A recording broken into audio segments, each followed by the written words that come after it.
convidado, o Dr. Humberto Barbosa. Olá, bom dia. Avançar. E comentou comigo, Jorge, são quase tão bons como a Sónia. Foi, não foi? Isso é simpatia dos nossos convidados. É verdade, muito eu estava obrigada. a ver ali a exibição da Sónia e estava realmente muito É impressionado. só porque a dificuldade ali era E os cada patins, vez que a não é? vejo dançar em cima do gelo, ela dança com tanta paixão, com tanto calor humano, que eu fico sempre com receio que o gelo possa se derreter. É um bocadinho que parece, não é? Que é tudo fácil quando se fala de dança e quando se Não, mas inclui a a Sónia. Sónia nasceu para isso. É mesmo, não é? Tem Eu mesmo. realmente sou feliz quando danço e se calhar transmito isso depois cá para fora. Isso também muito bom. é importante. E o Dança Comigo é que me proporcionou estes momentos. Por isso eu estou muito agradecida.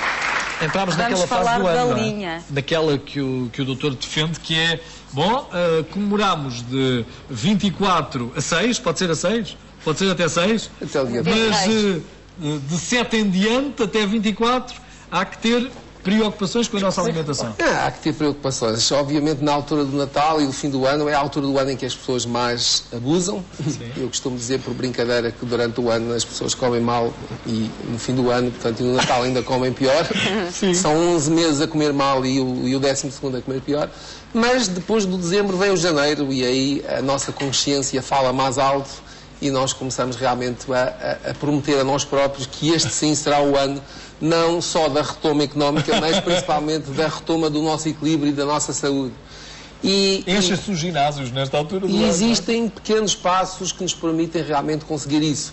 Mas primeiro é preciso analisarmos as estatísticas.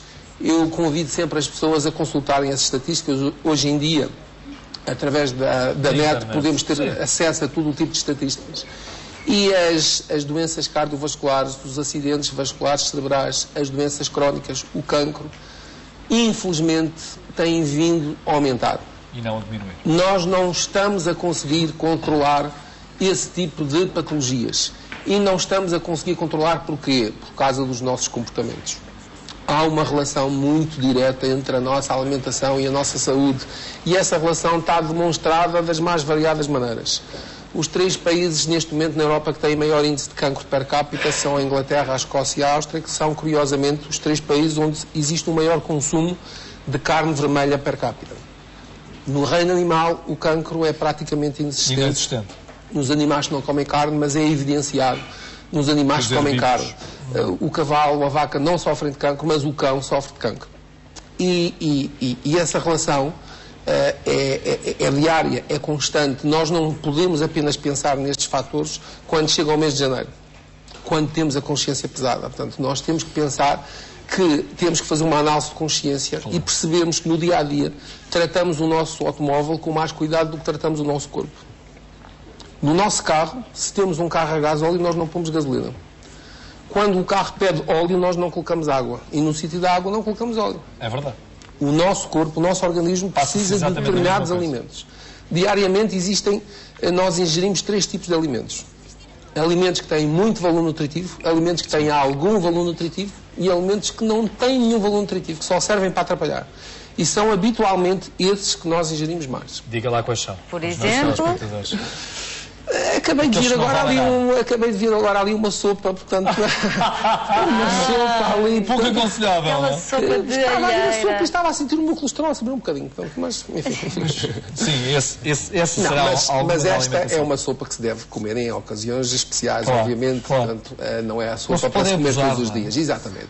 Tudo tem a ver com a gestão do tempo. Nós não temos que ser escravos de nada nesta vida, muito menos de dietas, de coisas que nos dão prazer. Mas temos que ter noção das compensações. Mas há um tempo que é inexorável, que é o da nossa vida. E esse relógio está sempre a contar para nós, que é o relógio biológico. Está sempre a contar. E se nós analisarmos qual é a esperança média de vida atual, ela nos países europeus é de 78 anos para o homem, para a mulher, e de 76 para o homem.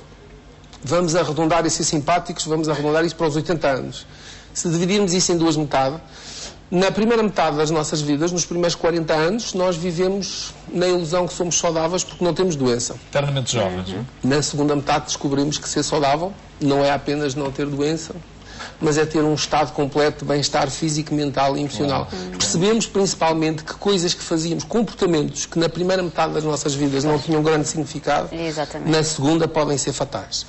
Por isso, o mês de janeiro é um mês de reflexão. Normalmente, uma das passas, das 12 passas da meia-noite é pensada, este ano é que vai ser, este ano é que eu devo mesmo me preocupar comigo. E o desafio que eu faço é que realmente as pessoas façam isso, não deixem para o próximo ano, não gastem mais passas no próximo ano, portanto façam com que este seja o ano da mudança, em primeiro lugar, dentro de si. Claro. Estão a investir na sua segunda e terceira idade. Nós aspiramos, nós preocupamos com tantas coisas que hoje em dia nos preocupam, aspiramos a muitas coisas que não dependem muitas vezes de nós. Por exemplo, uma retoma económica depende de muitos fatores, não depende só dos nossos comportamentos. Mas sermos mais saudáveis depende apenas, única e exclusivamente de nós e de mais ninguém. É um ato de profundo egoísmo. É um ato de profundo egoísmo. É mesmo. E o desafio que nós deveríamos ter no início deste ano era pensarmos menos em ter e mais em ser. Portanto, temos que nos preocupar de dizer o verbo ter menos vezes e dizer o verbo ser mais vezes. Sermos melhores pessoas, mais saudáveis, termos mais tempo para nós próprios e, obviamente, se tivermos essa os nossos telespectadores a conjugar o verbo ser, então. O verbo ser Vamos mais saudável. conjugar o verbo ser. Quais são as alterações de alimentação que, genericamente, pode aconselhar? Muito bem. Em primeiro lugar, temos que perceber que o pequeno almoço é a refeição mais importante do dia. Não deve ser ultrapassada, falhada, por qualquer desculpa.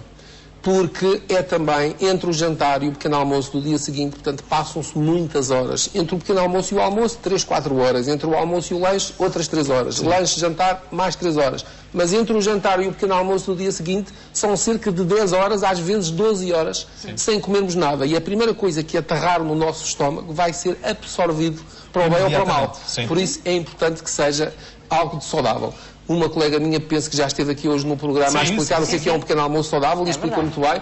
Por isso passamos já para o almoço. E o almoço deve ser a segunda refeição principal e deve constar sempre de uma boa sopa de legumes. A sopa de legumes deixa-nos um pouco sem grande apetite para o segundo prato, que é onde normalmente se cometem as maiores asneiras.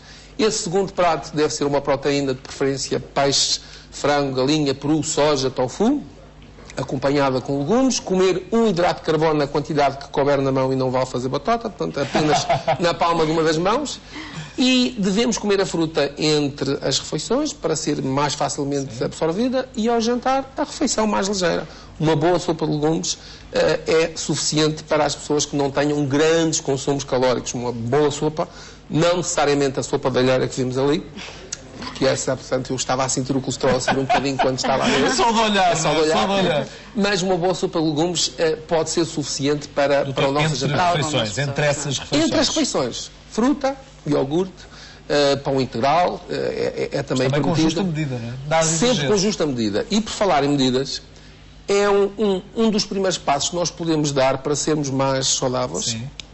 É diminuirmos as quantidades. E como é que nós podemos diminuir as quantidades? Como é que nós podemos avaliar quais são as minhas necessidades? Como é que nós podemos simpaticamente nos enganarmos a nós próprios? Pequenos truques extremamente fáceis de fazer. A primeira regra é a regra dos 80-20. Ou seja, se nós iniciarmos o ano e adotarmos como medida comermos apenas 80% das porções que comemos no ano anterior, estamos a dar um passo significativo para sermos mais saudáveis. Como é que isso processa na realidade? Comemos em pratos de sobremesa. Hoje em dia as louças são cada vez maiores, os pratos são cada vez maiores, e um prato de sobremesa de uma louça moderna hoje tem praticamente o mesmo tamanho que tinha um prato normal de uma louça de há 20 e 30 anos atrás. Belo truque. Se comermos em pratos de sobremesa, se comermos com talheres de sobremesa, os talheres de sobremesa são 10%, 15% mais pequenos do que os talheres normais.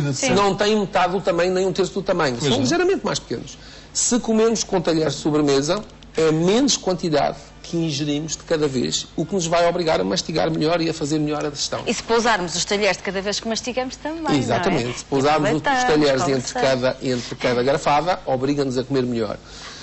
Os copos, não devemos, eu não sou apologista que se beba à refeição, porque se bebermos à refeição vamos diluir os sucos gástricos que, uma vez diluídos, deixam de ter tanta ação. Além do mais, Se tivermos um copo de água à nossa frente, temos tendência para mastigar menos os alimentos. Mastigando menos, há menos insalivação e é na saliva que estão as principais enzimas indispensáveis para uma boa digestão. Mesmo assim, se tivermos que beber alguma coisa, então que bebamos um chá de ervas, portanto um chá verde, que é excelente, ajuda a metabolizar um pouco o excesso de gorduras um copo de vinho?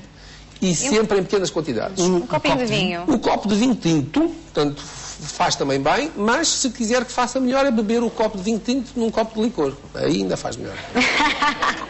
Menos quantidade, ok. Ok, mas não retirou, não foi radical. Não. O vinho, principalmente o vinho tinto, tem uma substância. Um copo. É um hábito muito português, não é? Na grainha da uva, que se chama Procyanidólix, mais conhecida pelos OPCs da grainha da uva, que é um poderoso antioxidante.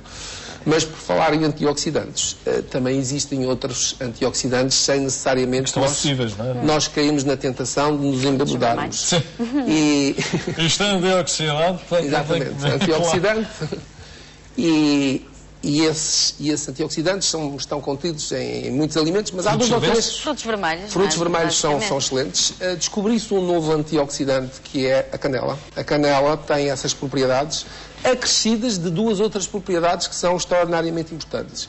Ajudam a manter o colesterol baixo e mantém estáveis os níveis de açúcar no sangue, o que permite evitar a diabetes. Muito bem. Ou seja, então, devemos utilizar a canela, portanto, em tudo aquilo que possamos utilizar. Se ingerirmos antioxidantes, estamos também a atrasar o relógio biológico. Estamos a atrasar o nosso relógio biológico, exatamente. As nozes entre as refeições, muito importante, entre as refeições, porque nas refeições podem ser a sobrecarga, a gota d'água que faz... Aquelas saladas que nós pomos um bocadinho de queijinho, um bocadinho de noz. Tudo somado, depois são muitas calorias. Agora, entre as refeições, as nozes também ajudam a manter o colesterol baixo. Falamos muito no colesterol, mas é devido ao colesterol que as pessoas desenvolvem as doenças cardiovasculares. Doutor, eu tinha aqui mais dois temas, se calhar vai ficar para uma próxima oportunidade, e são dois temas que interessam às nossas telespectadores, mas também aos nossos telespectadores por arrasto, que é as diferenças entre a gordura no abdômen e a gordura nas ancas, e depois um famoso teste da cintura. Fica para uma próxima, pode ser? Não se importa? Estamos já com o nosso tempo consumido. Muito obrigado. Muito obrigada, Muito obrigado. Igualmente a vocês.